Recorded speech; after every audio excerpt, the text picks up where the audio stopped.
is it makes a bridge for us to use from sitting meditation on the cushion into all forms of meditation in daily life.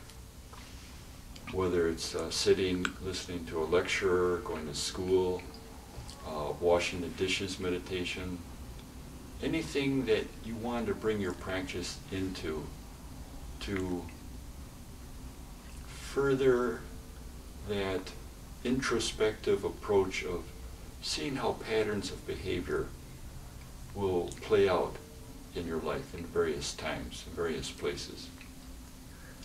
And so by methodically undergoing your posture movements and whatever type of activity you're involved in can be extremely helpful.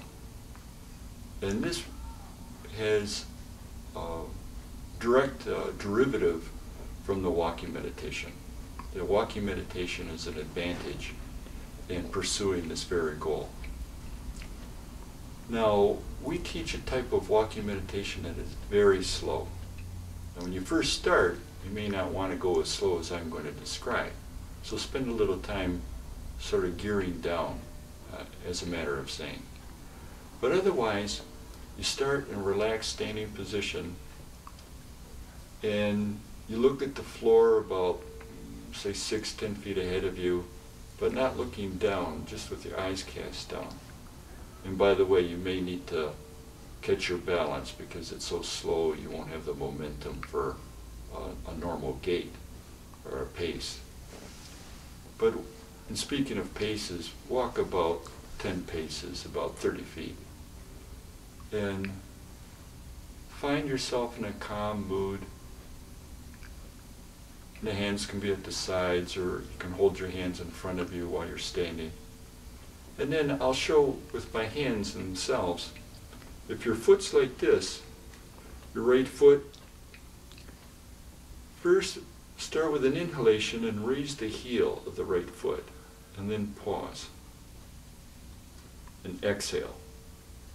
So the exhalation, you still have the ball of the foot on the floor. And now with the second inhalation, you're actually raising the foot and passing it through the air. And then make that distinction of the second exhalation coming down and making contact with the floor. And then you start with the other foot.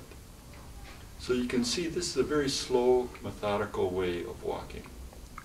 And this gives us time to be fully present and aware of probably disturbances, sounds, sights through the window, if you're outside, the touch of wind on the skin, the sun and so forth. And account for these, but not be swayed.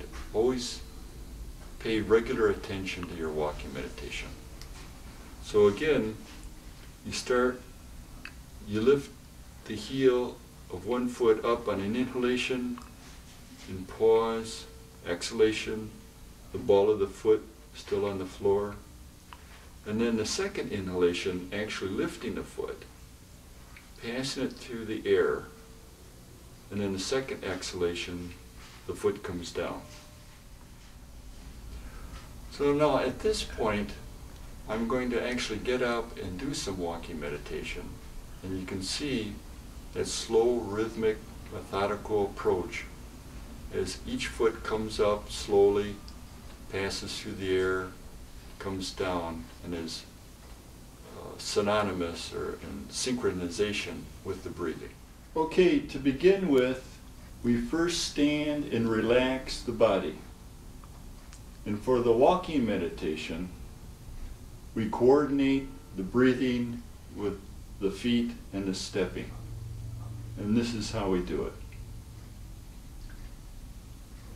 We begin with an inhalation with the heel of one foot coming up,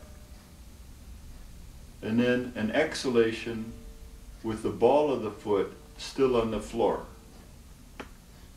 And then the second inhalation, we're actually lifting the foot, passing it through the air, and then the second exhalation, placing the foot down. The other foot, we begin with an inhalation, the heel coming up, the ball of the foot still on the floor, exhalation. And the second inhalation, actually lifting the foot, bringing it forward, and placing it down on an exhalation. And continuing inhalation, exhalation, inhalation, exhalation, inhalation, exhalation, inhalation, and exhalation. And continuing.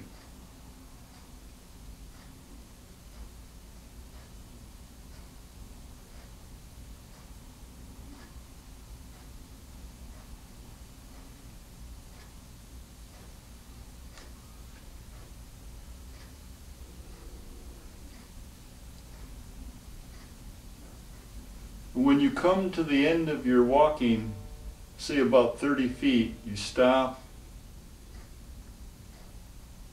and meditate standing for 1 minute, and then slowly turn facing the other direction.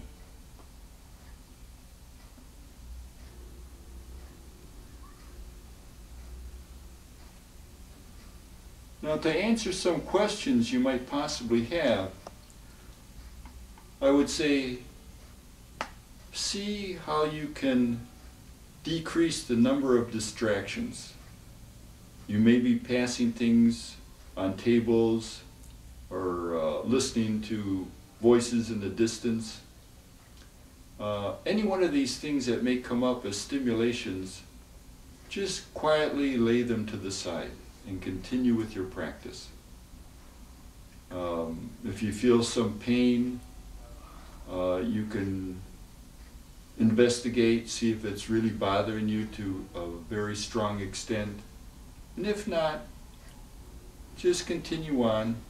It may very easily go away. I would not do this at a place where there's very many people that wouldn't understand what you're doing. So it's better to find a secluded place. If you can find a place outdoors where you're not drawing a lot of attention, you'll feel more comfortable. And if you can bring this practice into your life, you will, for one thing, gain a lot of patience. And the patience will enable you to see things as they really are. Troubles and sorrows and things that were difficult in the past, you will learn how to cope with them better, have more patience, and overall have a generally beneficial outlook on life. It can actually change the way you feel about a great many things. And as I said before, this is a perfect way to extend the practice into managing your children, driving them to certain places. Coping with traffic is an obvious advantage. Just meditate with the body wherever and whenever you have to. And overall, this effect will greatly improve your life with becoming more compatible and an enduring gratitude for all the wonderful many things that take place in our lives on a day-to-day basis.